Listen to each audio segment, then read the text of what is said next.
À época da colonização portuguesa no Brasil, no século XVI, os padres José de Anchieta e Leonardo Nunes se fixaram onde hoje é o Mosteiro São Bento, em 1554.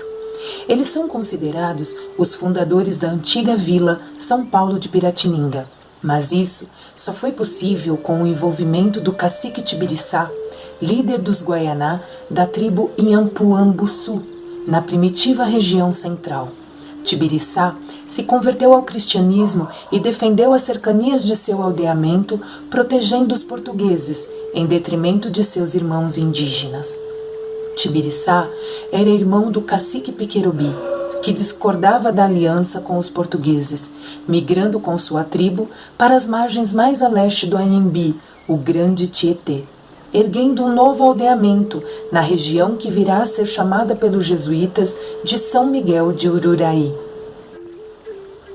Em passos curtos, embrearam-se mata adentro, sempre rio acima, seguiram pelo caminho dos tatus, deparando-se com uma colina que virá a ser chamada, somente no século XVII, de Nossa Senhora da Penha de França. As terras da antiga Penha de França iam até São Miguel de Ururaí, passando obrigatoriamente por um majestoso cerro, localizado entre os rios Anhembi e Ticoatira, chamado pelos índios de Cangaíva. Eram terras dos Guaianá de Ururaí, que se uniram a outras tribos para expulsar os portugueses no primeiro grande conflito entre índios e portugueses, a Guerra de Piratininga, onde Tibiriçá assassinou o seu irmão, o cacique Piquerobi, defensor de nossas terras.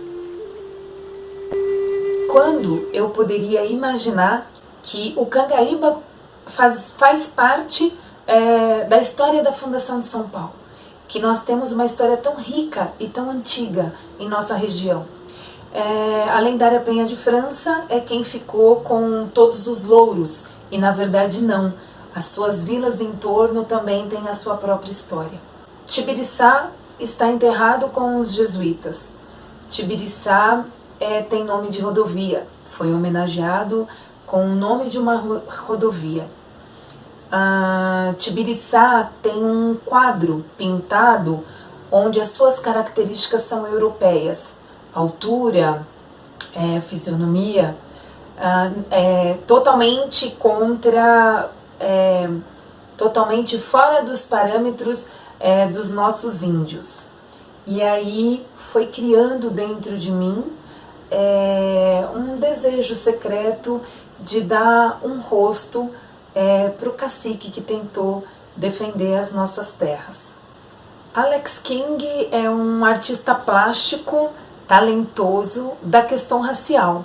Ele retrata muito negras e as transforma em rainhas africanas. Ele tem um trabalho belíssimo. E isso foi um desafio para ele. Quando ele teve ciência da história do Cangaíba, ele entrou em contato comigo e se propôs a buscar fazer o rosto do cacique.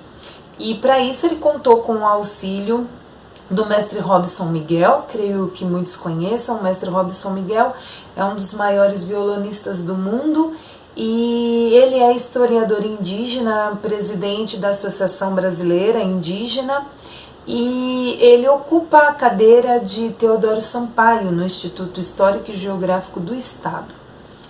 E é ele quem está ratificando minha pesquisa, quem me auxilia com as traduções e quem nos auxiliou com a explicação e a mostra das tribos primitivas do Brasil, quais eram as nossas principais características, para poder nós fazermos um esboço. Foram feitos vários, até que o Alex conseguiu chegar num rosto que agradou ao mestre Robson Miguel, e isso foi encaminhado também à Secretária Nacional de Igualdade Racial, que é a Índia, senhora Sandra Terena.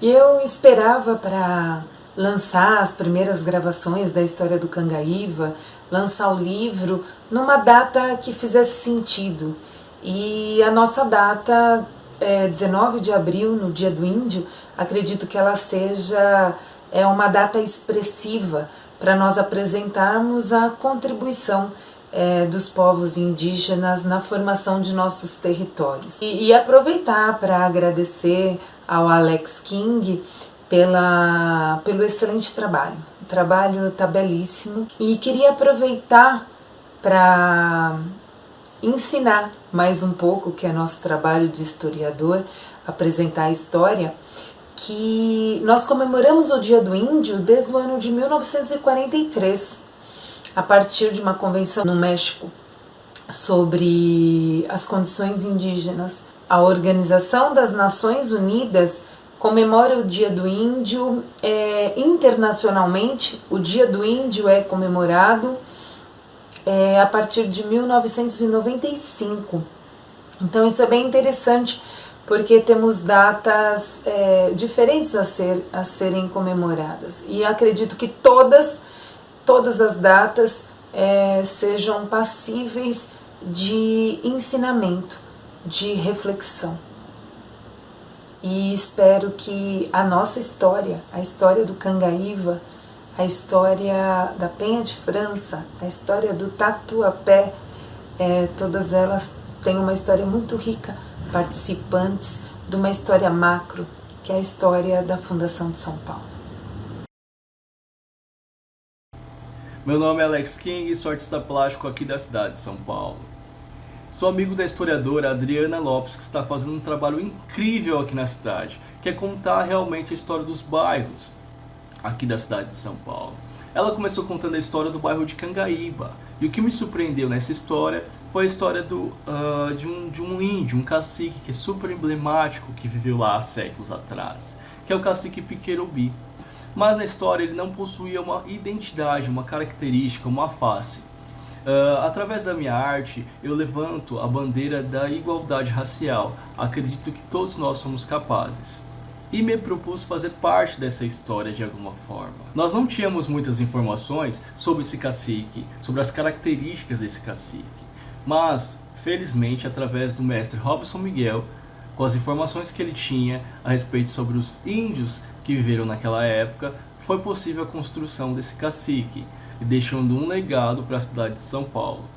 Um presente criado por mim para a cidade e para o bairro de Cangaíba. O rosto para Piquerubi.